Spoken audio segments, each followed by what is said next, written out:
Saat melewati tikungan, pembalap motor khususnya di atas aspal seperti MotoGP tak bisa hanya memutar setangnya saja. Pembalap memiringkan tubuh dan motornya dalam sudut kemiringan tertentu agar bisa menikung dengan baik. Jika tidak cukup miring, motor bakal gagal menikung dan keluar dari jalur tikungan jika melaju dengan kecepatan cukup tinggi.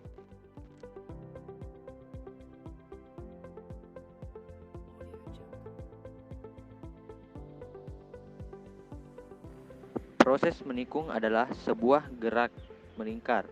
Jadi ada gaya sentripetal yang harus menarik motor ke dalam pusat tikungan atau pusat lingkaran.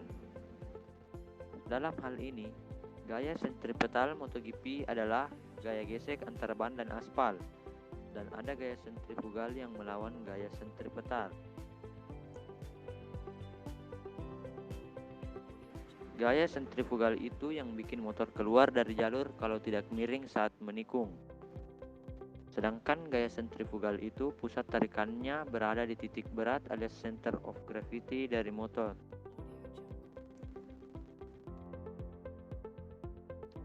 Simpelnya, proses miring itu adalah cara untuk melawan gaya sentrifugal dengan mengubah titik berat motor. Semakin miring, semakin dekat titik berat motor ke pusat tikungan atau pusat lingkaran. Makanya di jalanan umum pasti permukaan aspalnya dibuat miring ke dalam untuk membantu pengendara melawan gaya sentrifugal ini.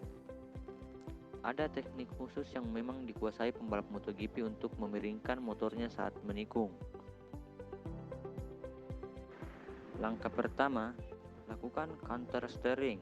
Misalnya saja ingin menikung ke kanan, maka arahkan setang ke arah kiri dengan cepat agar motor bisa miring ke arah kanan.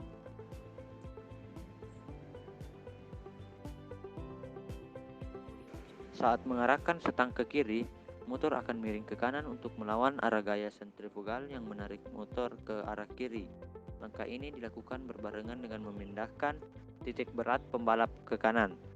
Untuk MotoGP, langkah awal ini harus dilakukan dengan sangat cepat.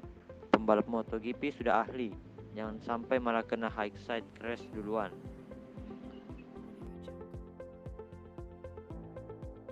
Langkah kedua, menyempurnakannya dengan mengubah arah setang ke kanan.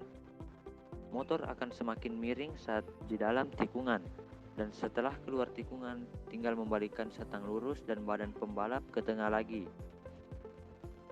Ini teknik yang memang sudah dikuasai pembalap profesional MotoGP, dan tingkat kemiringan saat membelok ini tergantung dari banyak faktor, misalnya saja radius tikungan, kecepatan motor, dan juga kekuatan grip antara ban dan aspal.